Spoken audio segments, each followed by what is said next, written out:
Sincèrement, j'aurais jamais pu avoir ce cadre de vie ni en France, même ni en Guadeloupe en fait. C'est clairement unique à l'Afrique. Déjà, rien qu'au niveau de mon quartier, je me suis sentie accueillie. Le Canada est un pays d'aviation et j'ai toujours eu pour objectif, bien entendu, de faire carrière dans l'aviation. Donc c'était un choix vraiment naturel que de choisir ce pays. En tant que chercheur, il n'y a pas beaucoup d'ouverture au niveau professionnel. J'ai beaucoup plus d'avenir à Bergen que si je revenais en France. Si j'étais allé en métropole, au lieu de voyager pendant 5 ans tous ces pays que j'ai fait, au Vietnam ou dans d'autres pays, ça m'aurait pas autant apporté en fait. Mon arrivée au Japon est un choix et un hasard aussi. Je m'y attendais pas. J'ai beaucoup plus l'impression que le Japon m'appelait plutôt que la France. Malika, Gianni, Nathalie, Corentin, Even et Bonnie, Marion sont nés sur des territoires français du bout du monde. Ils ont eu un jour envie de sauter la mer, comme ils disent. Pourtant, aucun d'entre eux n'a envisagé l'Hexagone pour construire sa vie. Nous sommes allés à leur rencontre aux 4 coins du globe pour chercher à comprendre comment ils ont choisi leur terre d'accueil.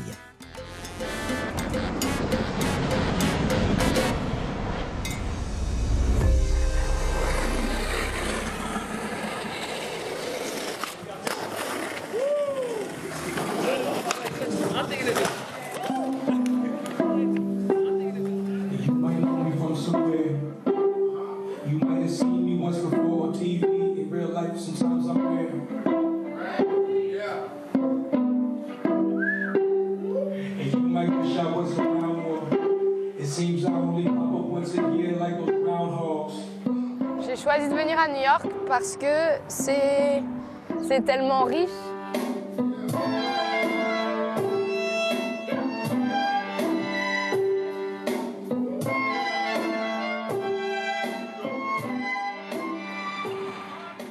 Nathalie est une jeune violoniste réunionnaise avec des rêves plein la tête.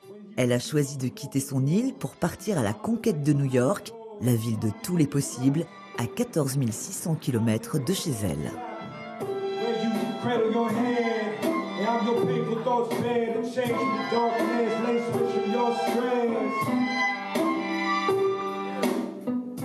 La musique que je crée aujourd'hui, je me suis souvent posé cette question d'ailleurs. Si je serais arrivée à créer la même musique en restant à La Réunion ou en allant autre part, et j'ai l'impression que non, que les influences desquelles je me nourris au quotidien ici ont une grande part dans ce que je produis maintenant. En tout cas, Nathalie semble inspirée et bien partie pour une brillante carrière. Elle vient de passer 18 mois sur scène aux côtés de Beyoncé et Jay-Z et prépare aujourd'hui son premier album. Entre les voyages en tournée et aussi juste d'être entourée d'Américains des 4 coins de l'Amérique, c'est là que je me suis vraiment rendu compte à quel point New York, ça n'a rien à voir. C'est tellement bondé de personnes des 4 coins du monde que déjà, au niveau métissage ou au niveau ouverture culturelle, ça n'a rien à voir avec d'autres parties des États-Unis qui sont beaucoup plus fermées sur elles-mêmes.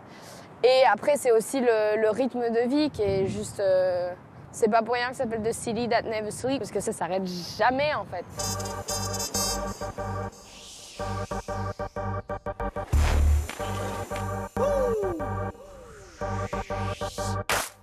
Tu vois le marché de Saint-Paul le vendredi après-midi, mais t'imagines ça, mais multiplié par un nombre très très grand, et tout le temps.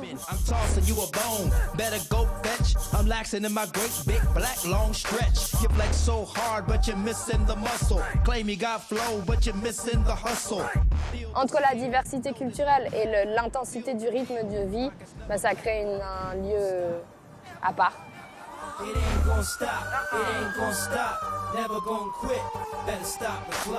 En fait, c'est la culture de hustler, de la personne qui fonce et qui travaille tellement dur. C'est ça le dénominateur commun. C'est pas tellement ta langue ou ton style vestimentaire ou ta profession. C'est cette attitude de fonceur.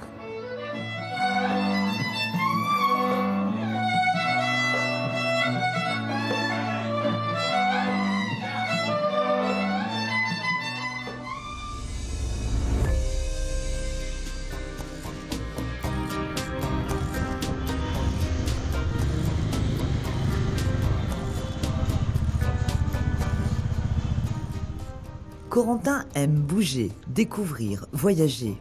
Il a quitté la Nouvelle-Calédonie pour poser finalement ses valises à Da Nang, au Vietnam, après avoir parcouru à moto des milliers de kilomètres à travers l'Australie et l'Asie.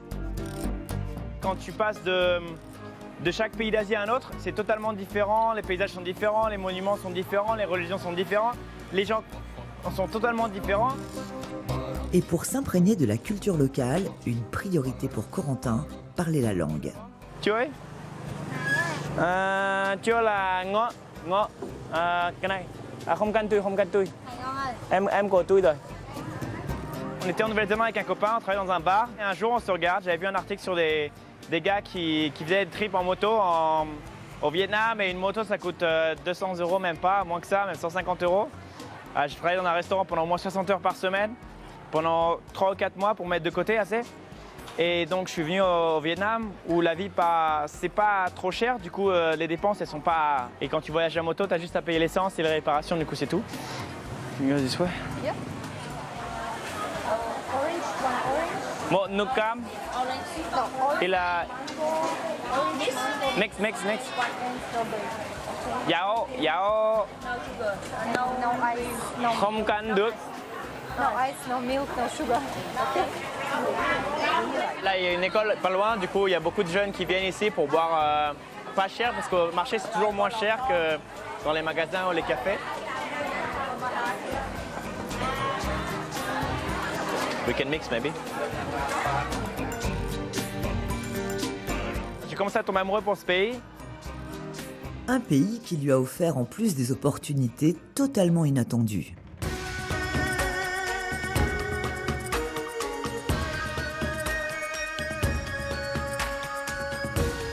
J'ai eu un travail d'acteur dans un endroit vraiment éloigné du Vietnam où j'ai travaillé pendant 5 jours et j'ai pu vraiment être proche des communautés. Alors ça c'est un film que j'ai fait avec deux associations une qui s'appelle Elvitas et une qui s'appelle CRED. C'est des associations qui ont financé un film pour l'écotourisme au Vietnam et pour aider justement les communautés vietnamiennes qui sont au nord et qui n'ont pas vraiment de touristes et qui est vraiment nécessaire à leur économie en fait. Et du coup, après, il y a des gens qui sont venus me voir dans la rue, ils me font hey, mais je t'ai vu sur la vidéo pour le Nord et tout. Du coup, c'était aussi cool.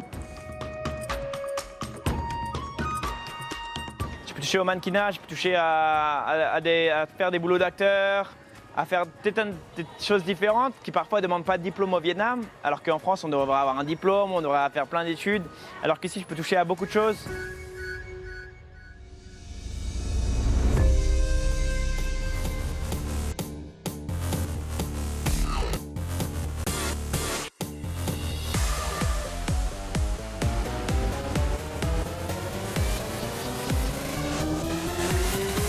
Non, mais c'est ça aussi Montréal, c'est la diversité culturelle, des choses très décalées. On passe vraiment du mec en costard-cravate aux Transformers en l'espace de quelques mètres. C'est magnifique. Gianni est un brillant touche-à-tout, collaborateur du gouvernement, pilote d'avion, chef d'orchestre de salsa. Il a grandi en Guyane, mais a choisi de construire sa vie à près de 5000 km de là, à Montréal.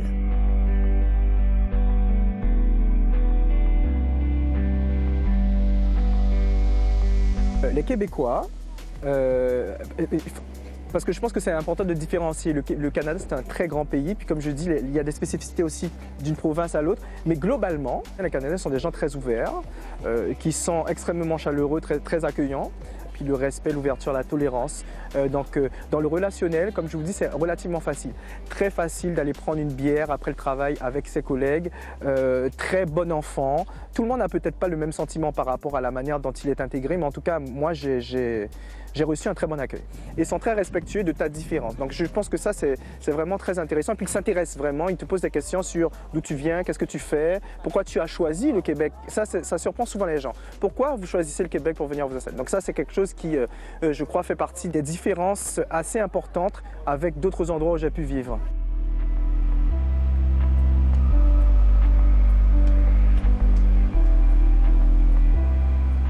Alors, on se trouve au centre du commerce mondial, le World Trade Center de Montréal. C'est en fait un lieu où se concentre pas mal, une bonne partie de l'activité économique de Montréal.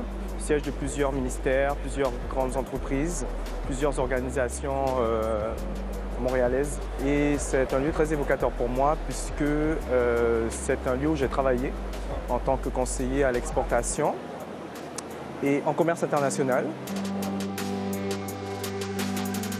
Au niveau, c'est sûr, du parcours professionnel, les opportunités professionnelles sont, je pense, relativement plus intéressantes d'un point de vue avancement de carrière. C'est-à-dire qu'on avance assez rapidement une fois qu'on a fait ses preuves. On part du bas, hein, bien entendu, mais une fois qu'on a fait ses preuves, on monte assez rapidement dans des organisations et on arrive à avoir des postes à responsabilité bien payés relativement rapidement, avec un niveau de confiance que me laissent mes supérieurs par rapport à la gestion de mes projets, qui me laissent vraiment toute la latitude pour mener à bien ce que je veux. Et il y a quelque chose qui est extrêmement intéressant et important aussi, c'est le respect de ce qu'on appelle la balance entre la vie personnelle et la vie professionnelle. Ici, un 35 heures, c'est un 35 heures. On ne fait pas de présentéisme. Quelqu'un qui reste travailler 2 heures après le travail, c'est parce que tu n'es pas efficace, clairement, là. Alors que c'est toute une autre vision des choses, par exemple en France. Alors qu'ici, on est productif. Donc, quand on vient pour travailler, on est productif, mais il y a vraiment un respect de la vie professionnelle et de la vie personnelle à côté, en dehors du travail.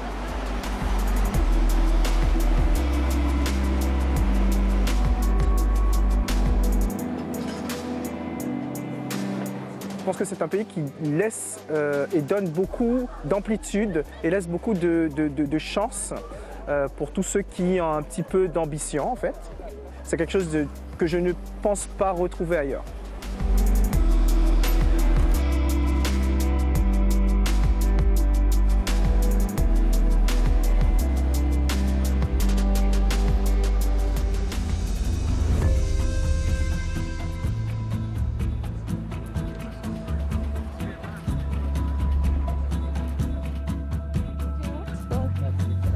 That's the fancy one. All right. Well, they were selling. Here is the witch and the trolls are. Marion est née à Saint-Pierre-et-Miquelon, tout près des côtes canadiennes, mais a choisi de venir s'installer à Bergen en Norvège, de l'autre côté de l'Atlantique. Cette scientifique, aujourd'hui docteur en biologie marine, n'avait pas d'autre choix que de quitter son archipel. Mais pourquoi Bergen ? J'ai fait mon deuxième stage de master ici à Bergen pendant 6 mois. J'ai juste adoré Bergen, c'était juste fantastique. Et j'étais triste de partir, vraiment. J'étais triste d'avoir fini mon stage et fini et devoir retourner en France. J'avais vraiment envie de revenir.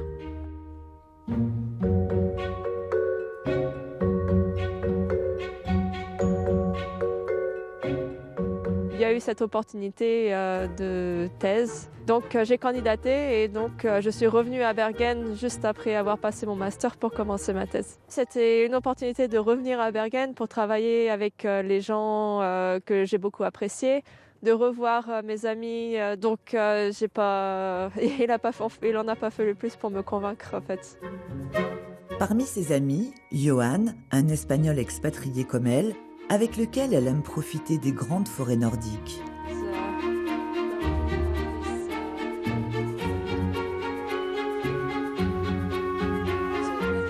Ça, c'est un truc typiquement norvégien. Quand on va marcher en montagne ou quand on va en randonnée, c'est ce qu'ils prennent avec eux. Ça s'appelle Quick Lunch. C'est comme un Kit Kat. C'est le Kit Kat norvégien. Et c'est la petite sucrerie pour recharger les batteries au milieu de la randonnée. And these ones, they have À l'intérieur, quand tu l'ouvres, parce qu'il faut le manger, donc il y a le biscuit. Tu peux prendre ça, s'il te plaît? Tu peux le manger aussi. Sur cette partie, à l'intérieur de l'emballage, il y a 9 règles à respecter lors des balades. 9 règles de bonne conduite dans la nature, à l'image d'un pays soucieux de son environnement. C'est ce genre de détail qui a aussi séduit Marion.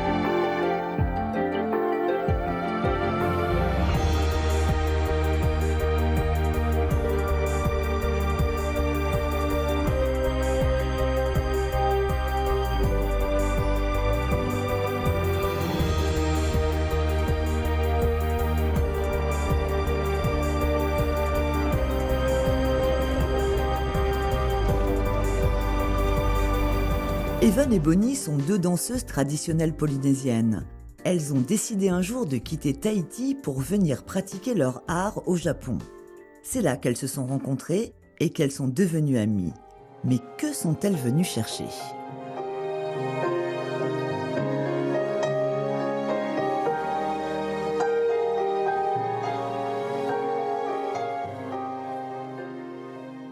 Je me suis lancée parce que j'aime l'aventure déjà.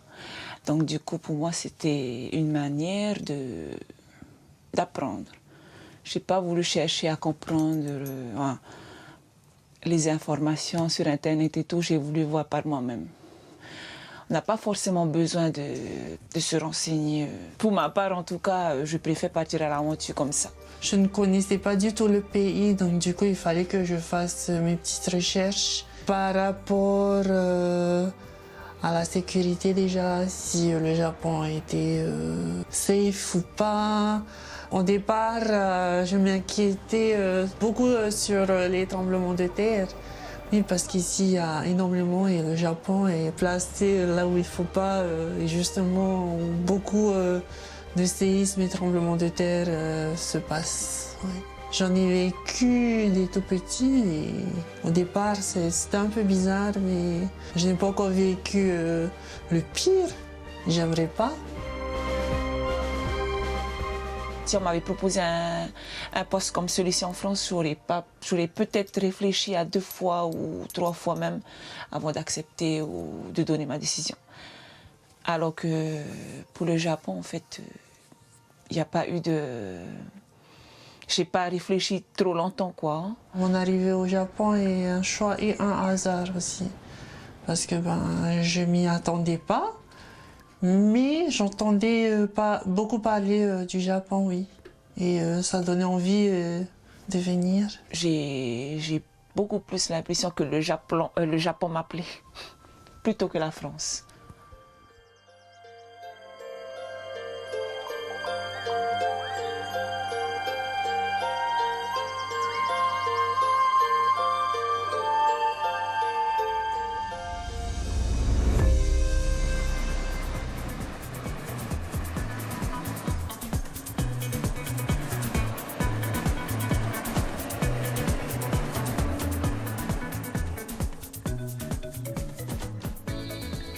Hello, et bien bienvenue chez moi. Donc je vous présente Moussa, mon gardien.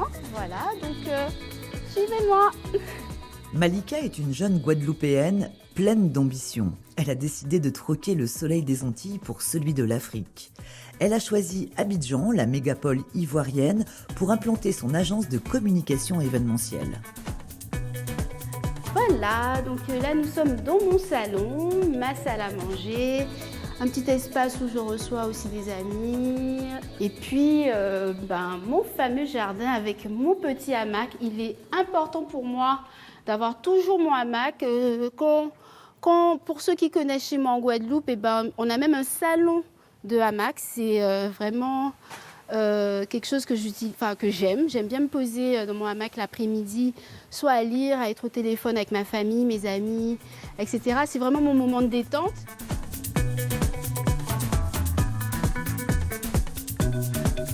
Comme vous l'avez vu, j'ai un gardien. Peut-être tout à l'heure, on ira voir ma nounou. En fait, je l'appelle nounou, mais chez nous, on peut appeler ça peut-être une femme de ménage.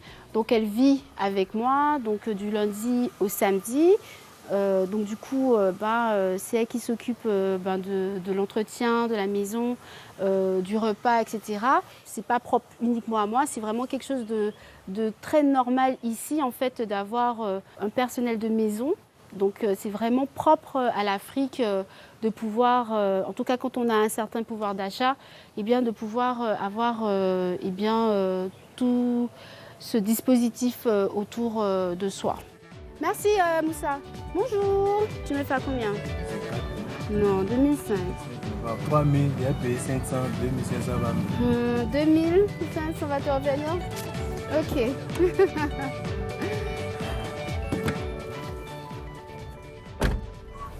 Sincèrement, je pense que j'aurais jamais pu avoir ce cadre de vie ni en France, même ni en Guadeloupe en fait. C'est clairement unique à l'Afrique.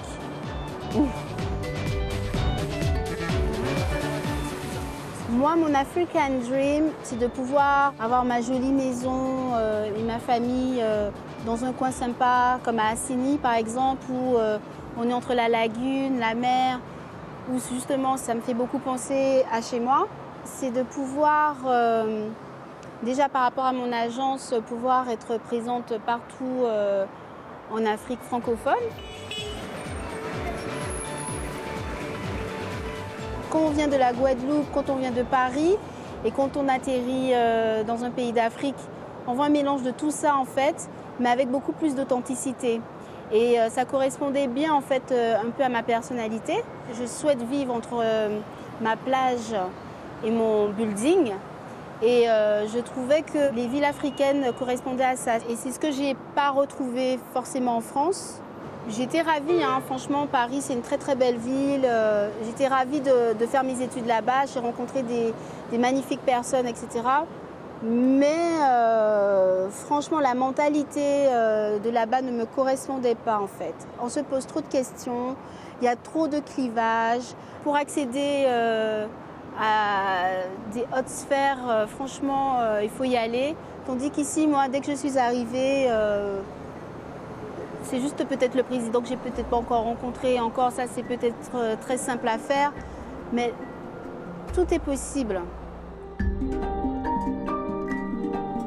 Aujourd'hui, un départ sur 2 de Nouvelle-Calédonie, de Guyane ou de Polynésie, un départ sur 3 des Antilles ou de la Réunion n'est pas à destination de la France. Elle n'est plus si attractive. Elle n'a plus l'image de l'Eldorado dont parlaient les parents et les grands-parents. La métropole, pour moi, elle n'est pas attractive. Mais c'est surtout la mentalité, en fait. La mentalité, la météo et la France, je pense, n'a pas grand-chose à m'apporter. J'ai beaucoup plus d'avenir à Bergen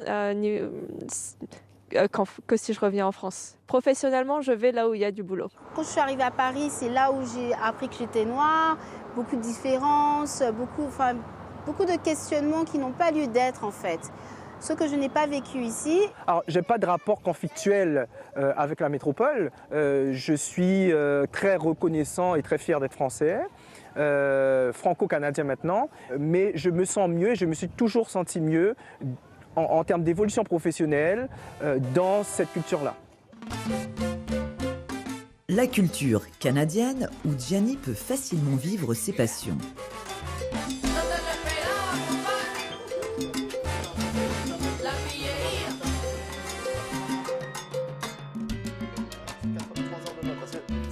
Tu avais un plan de vol VFR, tu avais déposé une altitude. Ouais. Et tu es resté à demi-pied. Ouais. Et tu es resté à demi-pied où ça? jusqu'à peu près ici, là. Je coupais les axes, j'arrivais dans les axes de la... Ah, mais t'es rentré là? Ben, je suis pas rentré là, mais j'étais là. Le Canada est un pays d'aviation et j'ai toujours eu pour objectif, bien entendu, de faire carrière dans l'aviation. Donc, c'était un choix vraiment naturel que de choisir ce pays. À Montréal, vous avez le siège de 2 organisations internationales, l'Organisation de l'aviation civile internationale et l'IATA. Ce sont 2 grandes organisations qui, globalement, régissent le transport aérien mondial. Puis, vous avez aussi une culture de l'aviation qui est extrêmement développée, autant par la formation des pilotes que sur le côté aussi du pilote un peu plus baroudeur, du pilote de brousse. Donc, ils ont cette culture-là aussi de l'aviation et il n'est pas rare de rencontrer assez facilement ici des gens qui ont leur brevet de pilote. C'est quelque chose d'assez courant, je dirais. Gianni, je l'ai rencontré la première fois, c'était il y a 3-4 ans. On était tous les 2 étudiants. On s'est rencontrés dans une école de pilotage, ici à l'aéroport. Et par la suite, je suis devenu son instructeur de pilotage. Son envie de devenir pilote, je peux la comprendre parce que moi aussi, ça a été une envie. Je sais aussi que Gianni a une autre carrière. Ça a été la même chose pour moi. J'avais une autre carrière avant ça. Puis ça reste un métier de passionné. La vie a aussi fait que durant mes études à Sciences Po, j'avais le choix, quand j'ai terminé ma scolarité secondaire, donc au baccalauréat, j'avais le choix de passer le concours de l'ENAC et passer le concours de Sciences Po. Puis en étant une période de l'aviation allait vraiment mal. Donc là, j'ai passé le concours de Sciences Po, fait que j'ai fait une toute autre carrière en me gardant à l'esprit qu'en arrivant au Canada, c'est ce que j'allais faire. Donc j'ai fini mes études, j'ai évolué dans un milieu professionnel, ministériel, en travaillant dans le commerce international, mais j'ai toujours eu cette aspiration pour l'aviation et j'ai commencé tout de suite ma formation de pilote. Et là, je la continue avec une formation de pilote professionnel instructeur.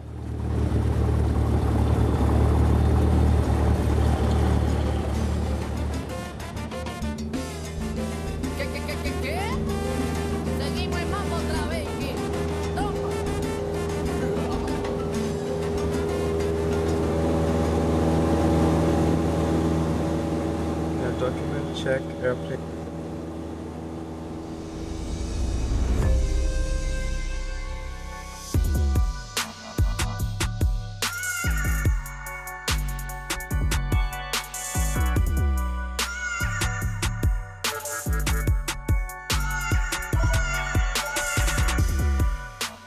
Da Nang, c'est une ville qui est assez développée, avec des endroits où tu peux faire la fête, c'est assez grand. C'est vraiment le centre du Vietnam, mais c'est aussi c'est plus une ville internationale que Hanoï. C'est une ville qui n'est pas trop grosse, du coup il y a une communauté quand même ici. Tu rencontres beaucoup de gens que tu vas rencontrer encore. Et c'est vraiment le meilleur choix, je pense, au Vietnam, c'est Da Nang. Tu es entre Hoi An, qui est un patrimoine de l'UNESCO, qui est à 30 minutes d'ici, où c'est une ville totalement différente. Tu as l'impression que tu voyages encore. Et Hue, qui était une des villes où la guerre s'est arrêtée un jour et où tu as des monuments historiques qui est vraiment intéressant. Du coup, tu es entre toutes ces villes comme ça et c'est vraiment magnifique.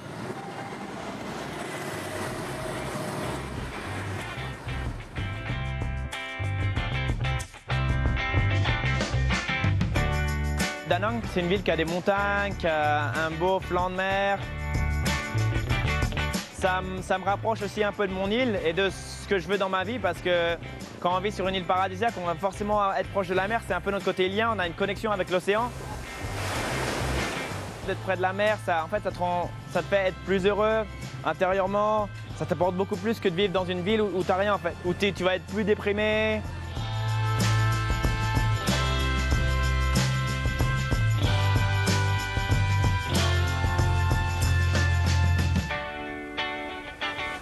Si j'étais allé en métropole, au lieu de voyager pendant 5 ans tous ces pays que j'ai fait et vivre à l'étranger, au Vietnam ou dans d'autres pays, j'aurais pas eu la même expérience qu'en France. Ce serait totalement différent, ça m'aurait pas autant apporté en fait. Les gens qui viennent de l'extérieur sont très valorisés au Vietnam parce qu'ils ont plus d'expérience, ils ont un service différent quand ils travaillent dans les restaurants. Du coup, ils adorent vraiment les gens de l'extérieur qui viennent dans leur pays. Ma double culture, on va dire, à la fois antillaise, guadeloupéenne et puis française, parisienne, eh bien, c'est très bien vu ici. J'ai déjà été au Japon, en France, mais pas pour la danse. Par contre, j'ai été en Espagne. Donc, c'est pas loin, c'est pratiquement la même chose, quoi. Et je peux dire que le Japon est loin, loin, loin devant. Ouais, pour ce côté professionnel. Pour moi, au niveau de mon boulot, au niveau scientifique, je sais que j'ai plus d'opportunités si je suis capable d'aller ailleurs. Par exemple, en biologie marine, en tant que chercheur, il n'y a pas beaucoup d'ouverture au niveau professionnel. J'ai beaucoup plus d'avenir à Bergen que si je reviens en France. Donc, professionnellement, je vais là où il y a du boulot.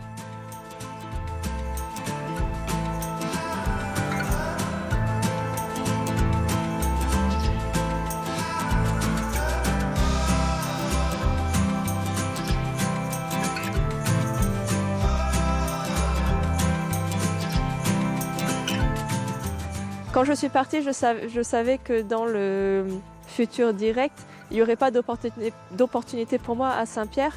Donc il n'y aurait pas cette option de revenir travailler à Saint-Pierre.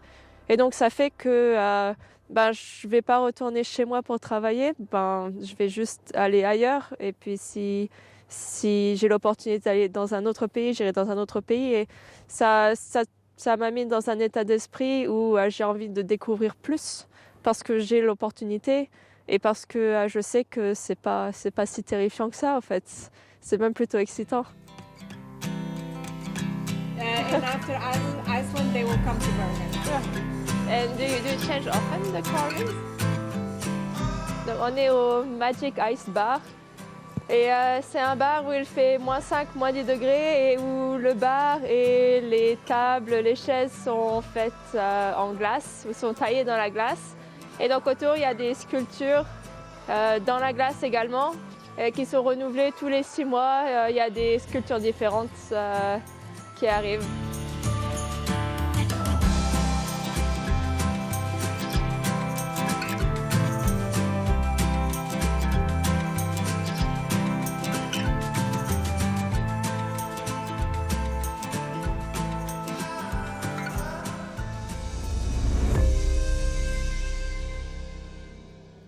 Les valeurs de tolérance, les valeurs d'inclusion, les valeurs de respect de l'identité de l'autre sont des valeurs qui portent le Canada et qui sont pour moi d'une extrême importance et que je n'ai pas retrouvées ailleurs.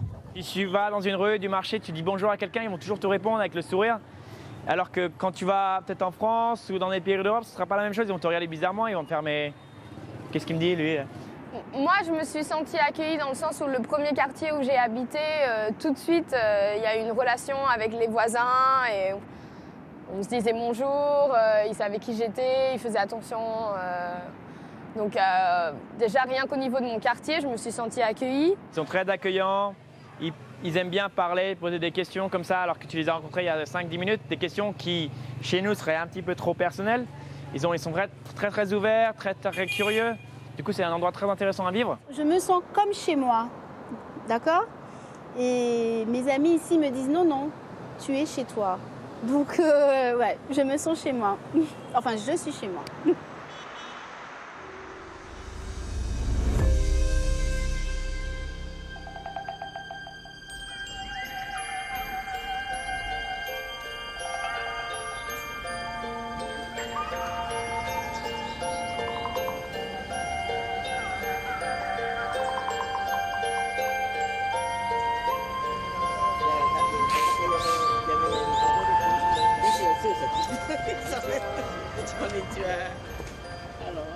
Souvent, cette période, les Japonais ils appellent ça le hanami, c'est-à-dire faire un petit pique-nique sous les arbres de sakura.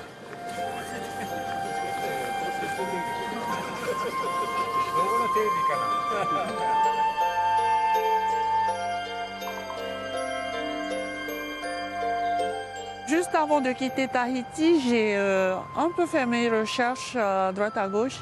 Et de ce que j'ai trouvé, j'ai retrouvé ici quand je suis arrivée. C'est-à-dire, ils étaient tous respectueux, un peu trop même.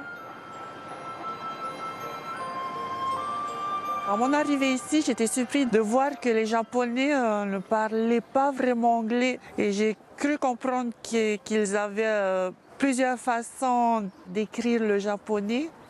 Ensuite, il fallait qu'ils apprennent tous les caractères japonais qui existaient. C'est complètement au dernier moment qu'ils apprennent l'écriture romaine. Et ensuite, après tout ça, c'est là qu'ils apprennent l'anglais.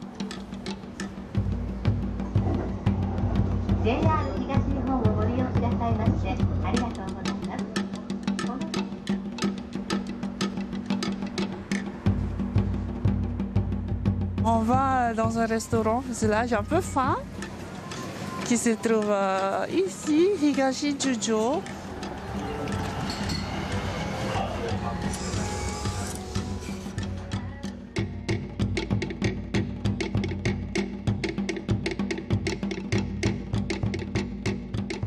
Quand je suis arrivée ici, la première chose que je voulais faire, c'était de goûter les ramen, la soupe japonaise avec les nouilles et tout. Il y a des plats que j'ai adorés et d'autres non. Comme par exemple les haricots fermentés avec sa sauce un peu gluant. J'ai goûté, il est bon, mais il est spécial. Là, nous sommes à Higashi Jujo. J'ai habité pas loin, il y a 3 ans, il y a 2 ans. Et ici, je croise souvent des hindous, des indiens, ouais, des sri lankais. Ouais, je pense qu'il y a un peu de tout ici maintenant. Très mondial. En tant que Tahitienne, mon lien avec la France, elle est juste sur ma carte d'identité, c'est tout. Il est vrai que la Polynésie est géographiquement beaucoup plus proche de Tokyo que de Paris. De voir toutes ces couleurs, ça me fait rappeler chez moi. Les bougainvilles, les hibiscus. Oh là là, c'est trop beau.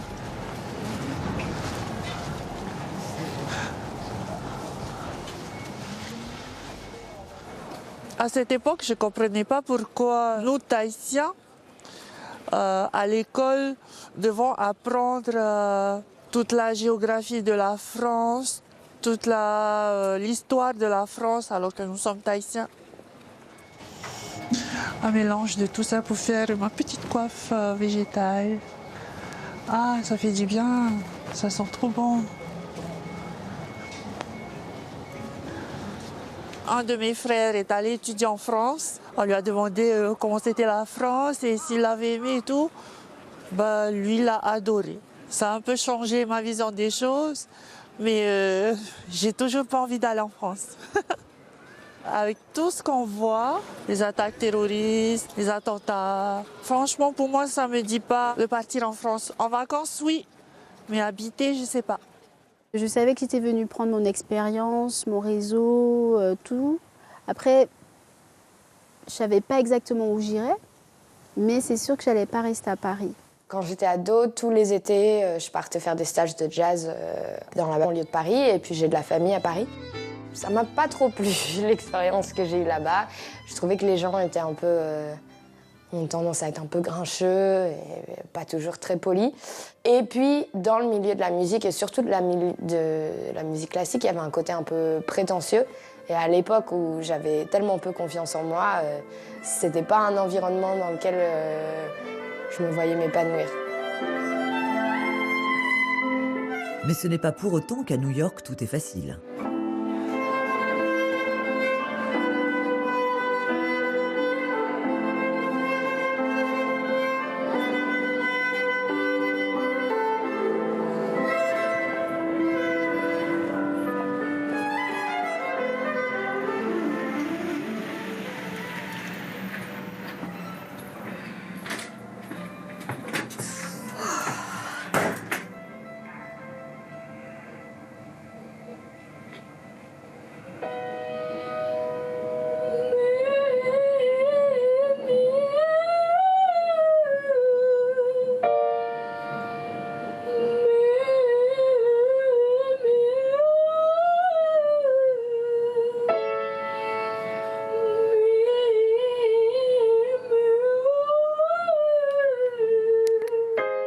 Non, New York, c'est vraiment pas pour tout le monde.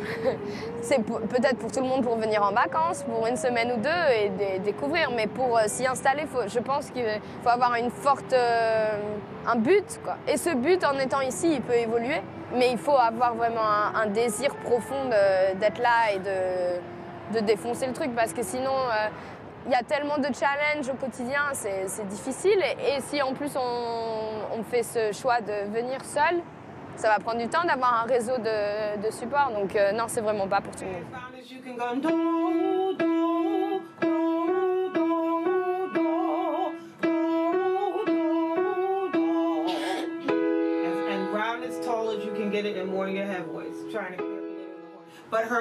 Son entraînement personnel est véritablement le plus important. Ce que je fais en tant que professeur, lorsque je suis avec elle, c'est-à-dire pas plus d'une fois par semaine, elle doit l'assimiler et travailler dessus par elle-même. Je suis complètement derrière elle pour sa carrière, mais c'est elle, c'est Nati qui doit faire tout le travail. Elle est extrêmement impliquée, c'est pour cela qu'elle a du succès, c'est uniquement pour cela. Cela fait des années que j'enseigne et j'ai vu beaucoup d'étudiants sortir d'ici et briller dans leur carrière. D'autres, malgré leur talent, n'avaient pas l'implication qu'elle a. J'ai des amis américains qui ont choisi d'emménager à New York pour poursuivre une passion, un but professionnel. Et au bout entre 3 à 5, 7 ans, à un moment, ils disent « je peux plus, quoi. Je suis HS et il faut que je change et que je réévalue mes priorités parce que c'est plus pour moi. »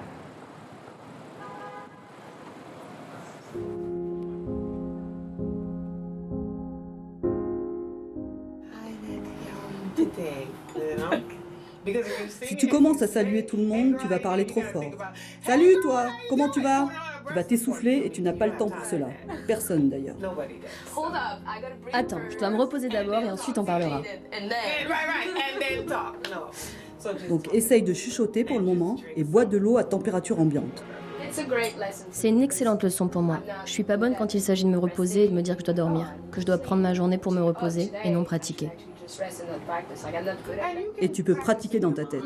C'est pas un endroit où on vient pour se trouver ou pour...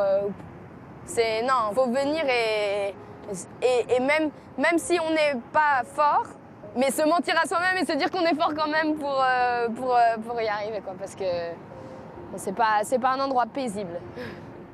La seule façon de s'en sortir ici, c'est d'être proactif et d'avancer, de taper aux portes et si elles ne s'ouvrent pas, de retaper ou de taper à celle d'à côté pour y arriver. Il n'y a pas d'autres possibilités.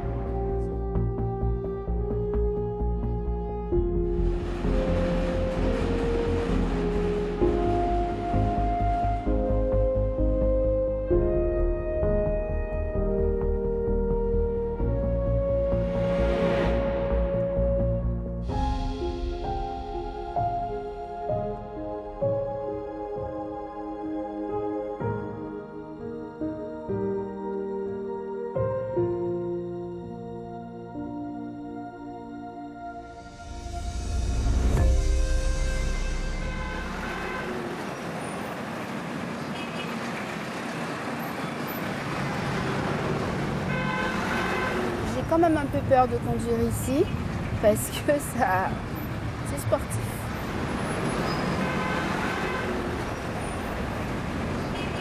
Il y a des taxis tout le temps, 24 heures sur 24. Les prix, c'est généralement entre 1000, 1500, 2000, voire 3000.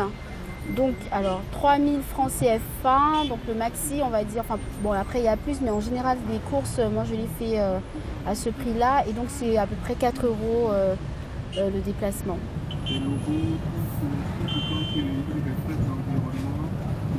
Quand j'étais venue la deuxième fois ici à Abidjan, j'ai pris le taxi et le mec m'a fait tellement rire que je riais aux éclats. Et puis quand je me suis arrêtée, j'ai dit mais waouh, je crois pas avoir ri comme ça de toute ma vie, quoi. J'étais vraiment heureuse d'être là. Ça me rappelait finalement un peu ce que je trouvais qu'on avait un peu perdu chez nous aux Antilles, c'est ce côté très, très vrai, très humain en fait. Les gens, ils sont très ouverts, il n'y a pas de pression comme à Paris en fait. Clairement, les gens travaillent, certes, mais il y a une jovialité. La vie, elle est cool. Donc le vendredi, par exemple, ici, c'est très particulier. C'est le jour un peu plus cool, un peu plus slow. Moi, c'est le jour que je choisis pour faire tout ce qui me concerne, faire mes papiers, peut-être m'occuper de moi, faire mes cheveux, mes ongles, etc.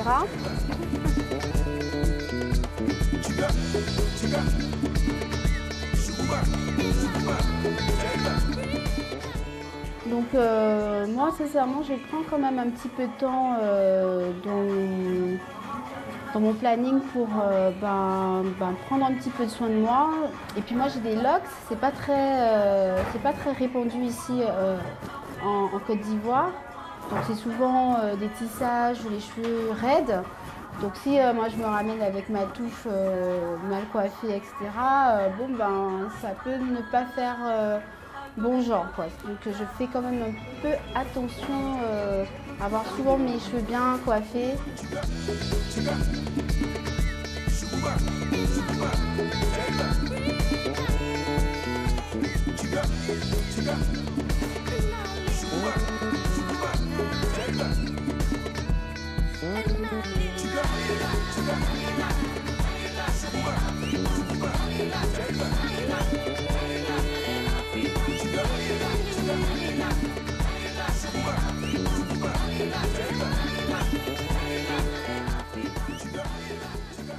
Malika aime retrouver son amie Nathalie qui s'est installée à Abidjan en même temps qu'elle. Ensemble, elles profitent des avantages de la mégapole ivoirienne. Moi, quand je suis arrivée à Abidjan la première fois, j'avais fait Dakar, j'avais fait quand même aussi le Ghana, l'Afrique du Sud. Mais quand je suis arrivée à Abidjan, je me suis dit, waouh, c'est Las Vegas de l'Afrique de l'Ouest. En tout cas, moi, ce que j'apprécie, en tout cas, par rapport à la vie parisienne, c'est que mine de rien, on prend le temps de vivre. C'est-à-dire que la journée, on travaille, mais on prend quand même le temps de vivre. C'est vrai qu'ils aiment dire, vous les Européens, vous avez la montre, nous on a le temps. Voilà. Donc c'est... Et ils ont raison, ils ont raison. Bah, oui. Ils ont raison. En tout cas, moi, j'ai besoin des deux. Ouais. Quand tu vois les immeubles du plateau, avec en même temps la lagune, etc. Miami Beach. Tu te dis, waouh, on véhicule des images de l'Afrique. Il va falloir changer les clichés, en fait. Exactement. Parce que ça n'a rien à voir. Alors, il n'y a pas que le côté village. C'est d'ailleurs ce qui est bien, c'est qu'il y a les deux. Il y a les deux. Et voilà. Il y a les deux, mais c'est vrai qu'on véhicule, je trouve, une image de l'Afrique un peu misérabiliste. Oui. Toujours. Il y a ces problèmes, mais il faut aussi montrer cette Afrique qui bouge. Ils ne se rendent pas du tout compte.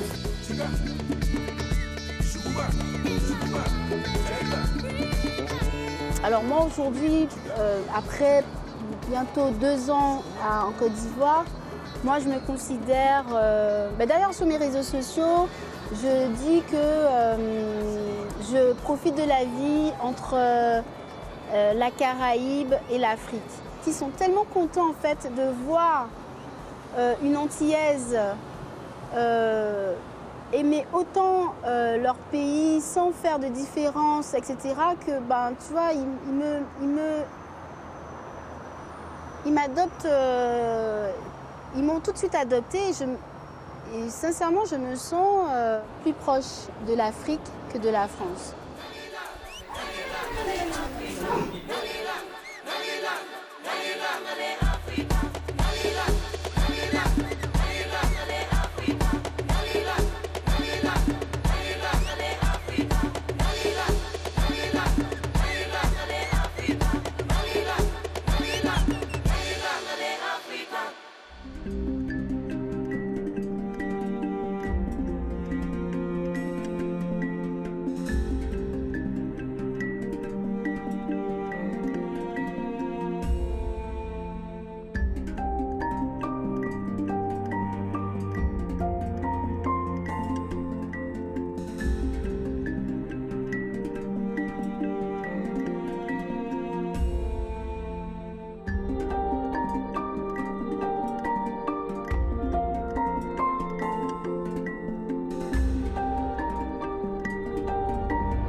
Dans le prochain épisode, nous verrons que l'éloignement n'est pas toujours facile à vivre. Les premiers mois ont été difficiles. Il a fallu que je discute avec ma grande sœur pour qu'elle m'explique qu'il ne fallait pas rater l'occasion de vivre cette aventure. Comme je dis, heureusement qu'il y a les réseaux sociaux. Même si c'est virtuel, je suis très en contact avec la Guadeloupe. Ça fait 4 ans que je vis aux États-Unis. C'est sûr que je suis plus la même réunionnaise qu'avant de venir ici, c'est certain. Même si tu vis à l'étranger depuis longtemps, je pense que l'un des trucs qui se perd le moins avec la langue, c'est la bouffe. Les gens qui viennent, notre famille qui vient ici, ça fait vraiment du bien. Et puis je peux leur montrer comment je vis. Quand j'ai dû soumettre ma thèse, ça a été une grosse épreuve de stress. Et là, j'avais qu'une hâte, c'était de rentrer à Saint-Pierre. Évidemment, je ne voulais pas laisser ma famille, mes amis derrière. Non, ils sont toujours là. Dans un petit coin de mon cœur,